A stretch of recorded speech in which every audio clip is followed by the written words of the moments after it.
Boa tarde, gente. Boa tarde para vocês. Deus abençoe vocês. A gente vai ler 2 Crônicas 28 e mais um pedaço, tá? Que vai falar do profeta Obed, tá? Vai falar um pedaço da parte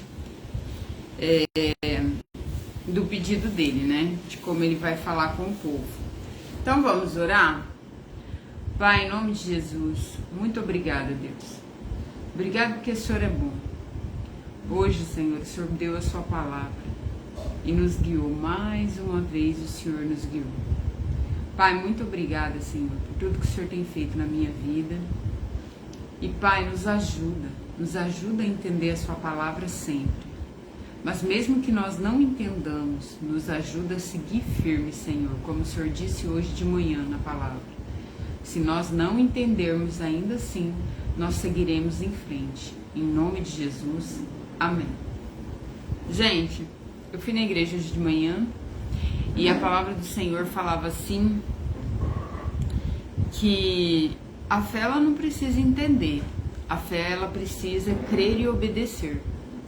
Sabe, às vezes a gente realmente não entende muitas coisas na nossa vida, mas Deus ele continua nos ajudando, ele continua fazendo, ele continua demonstrando. Até mesmo quando parece que ele está em silêncio, se a gente for orar, a gente vai ouvir o Senhor, ou a gente vai sentir sua presença. Então eu tenho visto muito a ação do Senhor aqui na minha casa, com os meus filhos, eu tenho visto a ação de Deus presente na minha vida. Eu sei que Ele me escuta todas as vezes que eu oro. Eu sei que Ele está próximo, que Ele está presente, tá?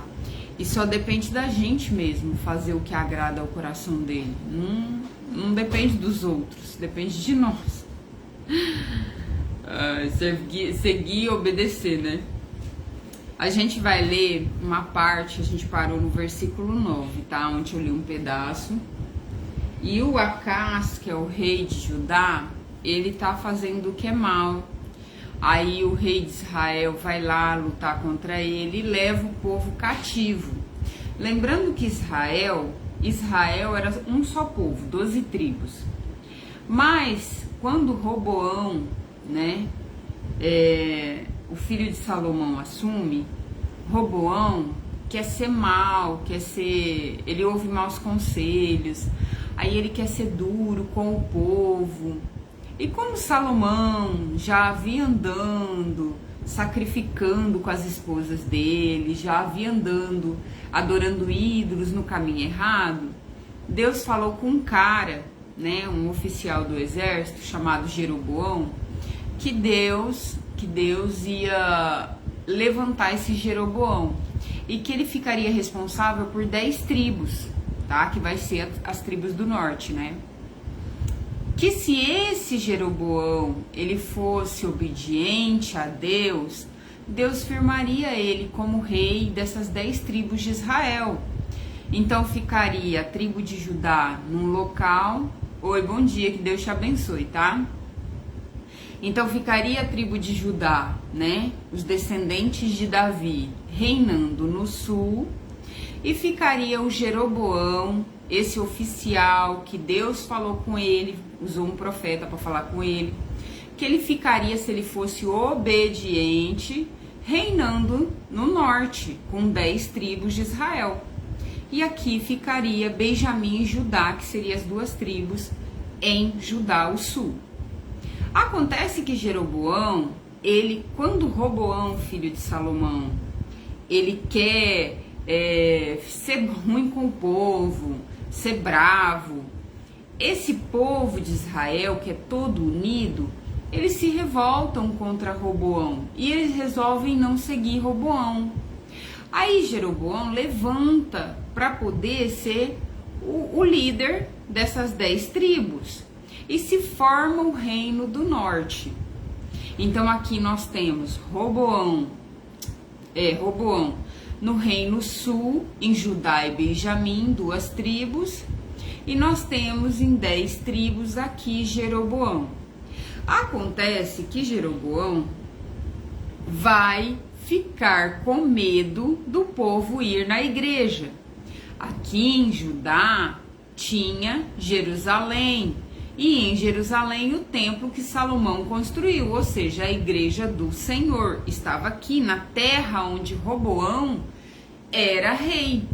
Jeroboão, que estava aqui no norte, pensa assim: se o povo for lá, o povo pode voltar a ficar debaixo da autoridade do Roboão, se voltar para Roboão e ficar contra mim. Então, o que eu vou fazer? Eu vou fazer 2 touros de ouro para que o povo adore aqui mesmo em Samaria. E Samaria ficou sendo a capital daqui do Reino Norte. E a capital daqui do Sul era Jerusalém. Então, ele pensou, se eu fizer 2 touros de ouro e erguer um altar, o povo não vai precisar ir até Jerusalém, que era o templo de Salomão, para poder adorar. Foi o que ele fez. E como ele fez isso e mandou o povo seguir, ele levou uma grande geração a pecar. E com essa grande geração, alguns que eram contra, levitas, sacerdotes, o povo que entendia sobre Deus e era contra, e um pouco de outras tribos, foram e migraram para o Reino Sul, foram morar no Reino Sul. E o povo que obedecia cegamente ficou no Reino Norte. Então, nós temos aqui no Reino Norte, Samaria. Oi, boa tarde, tá? Deus te abençoe. Temos aqui no Norte, o Reino Norte com 10 tribos e a capital sendo Samaria. E temos aqui o Reino Sul com 2 tribos, Judá e Benjamim, sendo a capital Jerusalém. Em Jerusalém havia o templo de Salomão, ou seja, a casa de Deus. E aqui em Samaria havia sido erguida altares com os 2 touros de ouro que o Jeroboão construiu, com medo de que o povo fosse à casa de Deus e se voltasse para o rei Roboão. Ok? Ok. O que acontece? Ao longo do tempo, ele envelhece, a geração dele morre, vem vindo nova geração que é acostumado o quê? Idolatrar. Então, vai vindo outros reis e vão idolatrando, isso aqui no reino de Israel.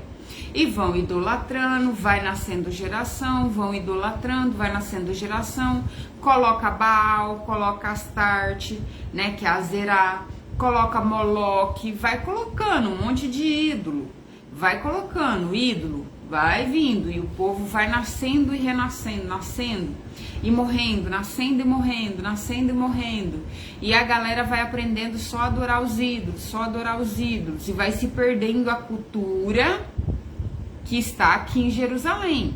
Ainda aqui na casa de Deus existe a cultura de quem segue e passa para os filhos. Eles também morrem, mas eles passam para os filhos. Mas também há contaminação aqui, porque o povo aqui também aprende a idolatrar. Então aqui fica na idolatria pura, o Reino Norte. Mas aqui no Reino Sul, onde tem a casa de Deus, o povo também começa a se corromper e idolatrar. Acás, que é o rei daqui, que é um descendente de Davi, está idolatrando, e uma galera junto com ele. Aqui no reino de Israel é pura idolatria literal, não tem adoração a Deus, tá? Aqui ainda tem um pouco, aqui já não tem. Esse povo aqui nunca tinha brigado com esse aqui, a ponto de levar pessoas, tá? Então, a ponto de levar prisioneiros. Nunca eles tiveram feito isso. Eles eram levados como os prisioneiros para outras nações. Então havia guerra aqui, aí levava como prisioneiros assírios, né? Enfim, havia guerra aqui, aí levava como prisioneiro algumas pessoas em guerras. Mas dessa vez há uma guerra de Israel contra Judá, eles são irmãos, é a mesma nação. E aí, esse povo de Israel que venceu de Acás, que Deus permitiu, leva os seus patrícios como prisioneiro, tá? 200 mil, mulheres, crianças. E aí o profeta Obed vai se levantar para falar a palavra do Senhor. Por quê? Porque como eles são irmãos, Deus não permitia que um israelita, né, que naquela época eles eram israelitas, Israel, o pai deles, que era Jacó, quando lutou com um anjo, virou Israel, trocou-se o nome dele. E ele deu origem às 12 tribos, que ficou a tribo de Israel. Então, eles eram israelitas, tá? Até então eles não eram judeus, depois vai ficar por causa da tribo de Judá, né, que é a maior e vai restar ela. Mas até então eles são israelitas. E aí, eles não podem lutar entre si. Por quê? Porque Deus, lá nas leis de Moisés, fala que um israelita não poderia subjugar outro israelita. Ou seja, os israelitas, eles não podiam nem ser escravos um do outro. Então, eles pegavam a escravidão, o serviço braçal pesado. O que eles faziam? Eles pegavam pessoas que eram cananeu, jebuseu, alguém que sobrou ali do povo daquela terra de Canaã, que não foi morto. Aí o povo que era outra nação virava escravo. Eles não. Eles não poderiam fazer serviço pesado totalmente como escravos e não poderiam ser levados prisioneiros por outro israelita. Então o profeta Obed vai se levantar para falar com Israel, que levou o povo de Judá, ou seja, os irmãos prisioneiros. Então, Obed, um profeta do Senhor Deus, estava em Samaria e foi encontrar com o exército israelita, que estava voltando para lá, Samaria, capital do Reino Norte. Obed disse a eles: o Senhor, o Deus dos seus antepassados, ficou irado com o povo de Judá e deixou que vocês o derrotassem, ou seja, foi só por isso. Mas vocês mataram aquela gente com tanta raiva que Deus ficou sabendo disso. Agora que vocês estão querendo fazer com os homens e as mulheres de Judá e de Jerusalém se tornem seus escravos. Lembra que eu falei que não poderia fazer escravo? Será que vocês não sabem que vocês pecaram contra o Senhor seu Deus? Portanto, ouçam o que eu estou dizendo. Levem de volta os seus patrícios, irmãos, né? São da mesma nação. Esses prisioneiros que vocês trouxeram, pois Deus está muito irado com vocês. Então, 4 das altas autoridades de Israel, isto é, Azarias, filho de Joanã, Berequias, filho de Mesilemote, Jeisquias, filho de Salum, e Amasa, filho de Aglai, também ficaram contra o exército, contra o que o exército israelita tinha feito. Ou seja, essas quatro autoridades de Israel ficaram tipo, como é que vocês têm coragem de fazer isso, né? Eles disseram: não tragam esses prisioneiros para cá, para Samaria. Já pecamos muito contra Deus o Senhor, e vocês estão querendo fazer agora, o que vocês estão querendo fazer agora, nos tornaria mais culpados diante de Deus. Ele já está muito irado com a gente, ou seja, ele já está muito bravo, a gente já adora, já idolatra, já faz um monte de coisa errada, a gente ainda vai levar nossos irmãos cativos? Aí os soldados israelitas largaram os prisioneiros e as coisas que tinham trazido de Judá, entregando-os ao povo e às autoridades. Os 4 homens já citados foram escolhidos para cuidar dos prisioneiros.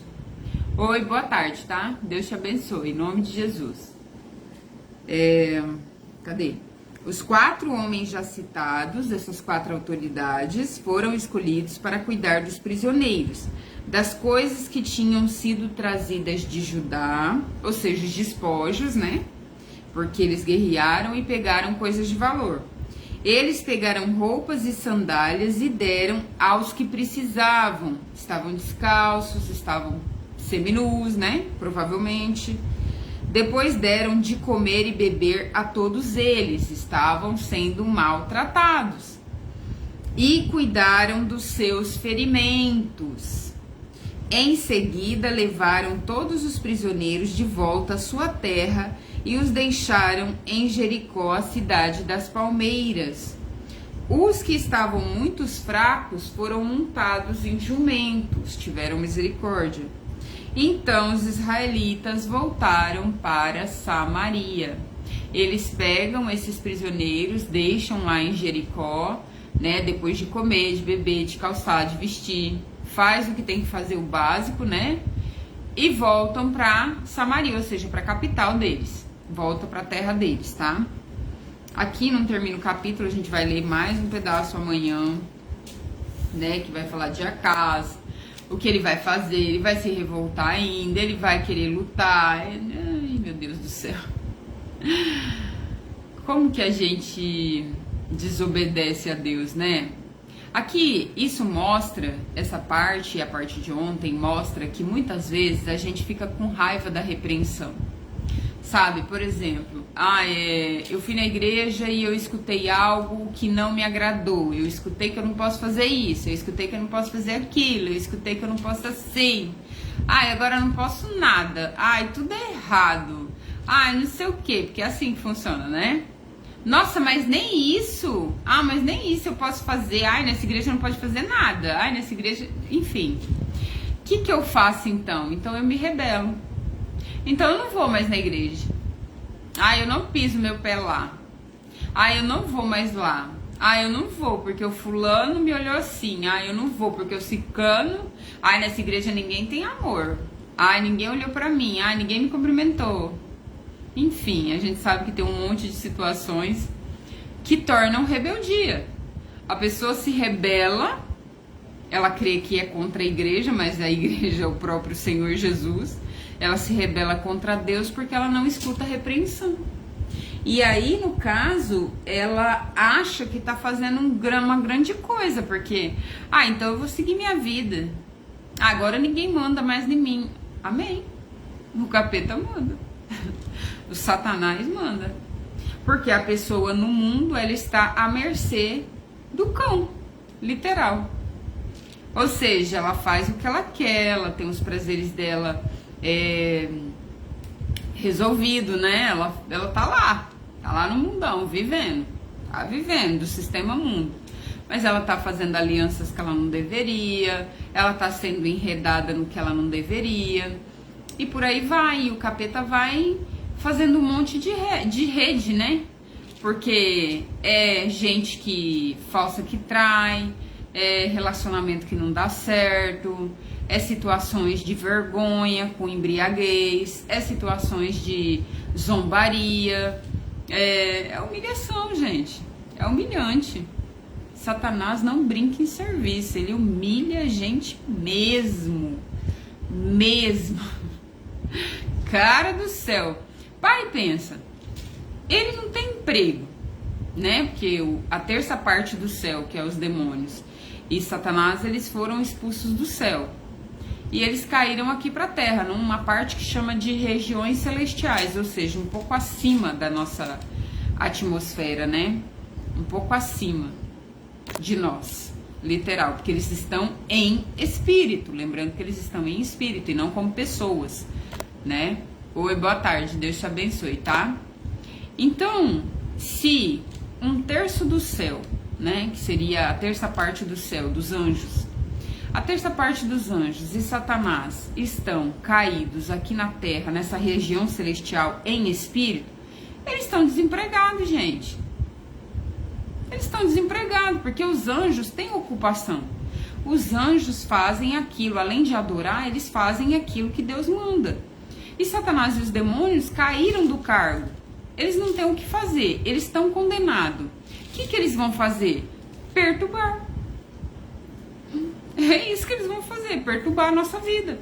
Por quê? Porque eles têm raiva da gente, porque a gente é a imagem e semelhança do Senhor e porque nós tivemos uma segunda chance.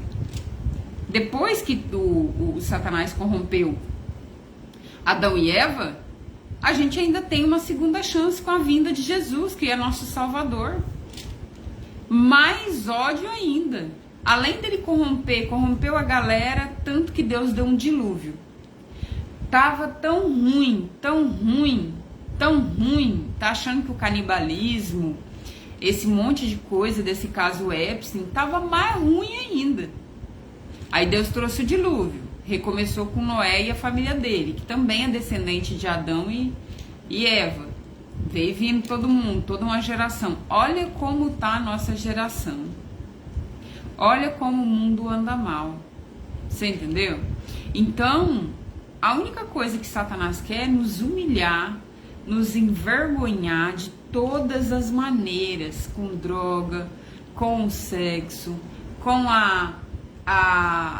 as frustrações, com o emocional abalado, até que a gente tire a nossa vida, até que outras pessoas embriagadas em assassinatos, em morte, em briga, tire a nossa vida, em doenças, sabe? Então o diabo ele só quer corromper e destruir. É a única maneira que ele tem de levar mais pessoas para perto dele. Enquanto nós pensamos que eu não vou seguir esse monte de regra não, que nada pode. Quando a gente pensa assim, a gente acha que a gente está fazendo um grande feito. Só que aí a gente vai pro mundão e se envolve em um monte de relacionamento que não dá certo. E vai lutando com a vida, e toma patada aqui, e toma patada ali. E a frustração que nem agora. Tá acontecendo a maior festa, a maior alegria, 5 dias de oba-oba. Tá, e depois? E depois da quarta-feira de cinza? Sobra a canseira, a ressaca, a vergonha, os relacionamentos que não deram certo, porque muitos já não dá. Quer dizer, já beija 10, uau, eu beijei 10, tá, você pegou no máximo você pegou uma herpes. E que mais? Que mais? Nossa, eu bebi pra caramba, eu me diverti. Tá. E? Que sobrou? Fora a ressaca, um corpo cansado, muitas faltas no serviço, de repente uma gravidez que não queria, ou uma doença venérea. Que mais? Entende?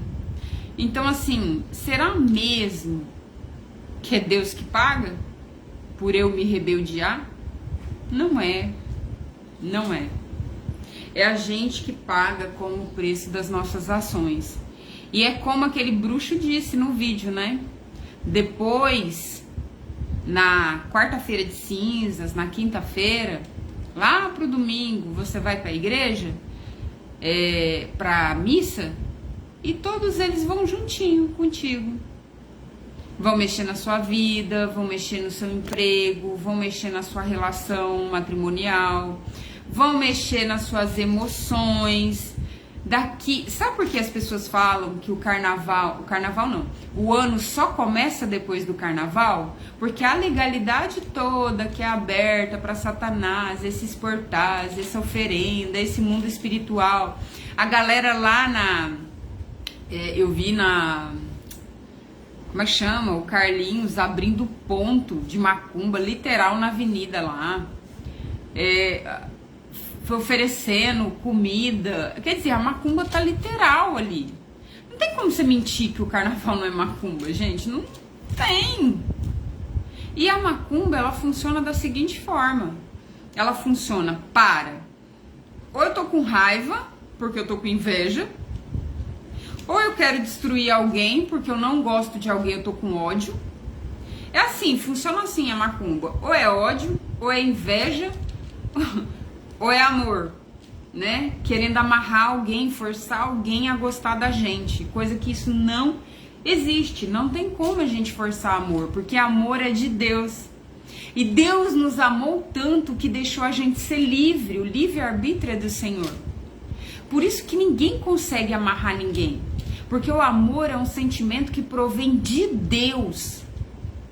O amor é o próprio Deus. Então eu nunca vou conseguir amarrar alguém.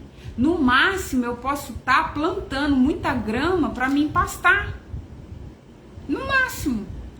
Traga seu homem em 3 dias. Planta grama, minha amiga. Faz trabalho, faz magia. Faz tudo quanto é bagunça. Planta bastante grama. Planta. Faz ligações espirituais, retarda seu crescimento profissional, retarda seu crescimento emocional, retarda sua família, desgraça a tua família, que é a falta da graça de Deus. Junta briga, junta guerra, faz um regaço. Você tá achando que você tá plantando pros outros? Não se amarra ninguém. Não tem como forçar algo que é de Deus e é dado, é um dom. É natural. Amor é natural. É de Deus. Ele é o próprio amor. Você acha que o diabo tem o poder de forçar o que Deus é? O que Deus tem? Não tem. Eu já caí nessa ilusão. Macumba, feitiçaria, simpatia, nada disso obriga ninguém a nada. Tudo é plantação para a gente, entende? Então esqueça essas bobagens. Se volta para Jesus, se volta para Deus. É melhor obedecer, não por medo, mas porque Ele amou tanto que deu o próprio Filho para que nós fôssemos salvos. Ele teve tanto amor com a nossa vida e tudo que vem dele vem de graça, na graça, sabe? Você não merece, mas ele dá. Você não merece, mas ele ama. É melhor obedecer do que ficar sofrendo. Sabe por que o ano começa depois do carnaval? Porque primeiro você adora, compactua, faz tudo de errado, regaça a tua vida e passa o ano inteiro sofrendo. É por isso. Entendeu? O ano só começa depois do carnaval. Um ano de muita tristeza. Por causa das ligações espirituais que a gente faz. Mas tá bom. Deus abençoe vocês, cada um é dono de si, cada um resolve por si mesmo o que quer fazer para a vida, mas eu espero que um dia você acorde, tá? Você que ainda não acordou, você que ainda não entendeu quem Jesus é e que ele não aceita adoração mais ou menos, um dia eu vou para a igreja, no outro dia eu vou adorar no mundo. Um dia eu bebo todas e no outro dia eu vou lá na missa. Num dia eu vou lá festejar no carnaval e no outro dia eu tô sentada no banco da igreja. Não funciona. Deus tem misericórdia da sua vida, mas a adoração ele só recebe quando tá fazendo aquilo que ele quer. Então, a partir do momento que você decide servir a Deus de verdade, se posiciona, aí Deus vai se voltar para você diferentemente. Isso não quer dizer que ele não vai ter misericórdia da sua vida, ele sempre tem. Mas ele vai se voltar para você de uma maneira diferente, tá? Que Deus abençoe vocês, que você não passe muitas tribulações, que você não coma muita grama, muito capim, para entender que o melhor caminho é o Senhor. Tá bom? Deus te abençoe. Tchau.